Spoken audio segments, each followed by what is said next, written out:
a number of helicopters made a deliberate decision to fly to the island to rescue survivors.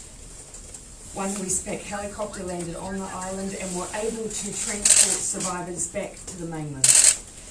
2 private helicopters were also able to land and rescue survivors, along with a volcanic air helicopter.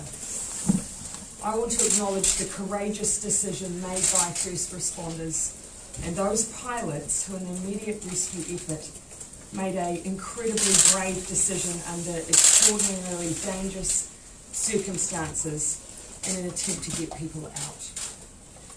As a result of their efforts, a number of people were rescued from the island.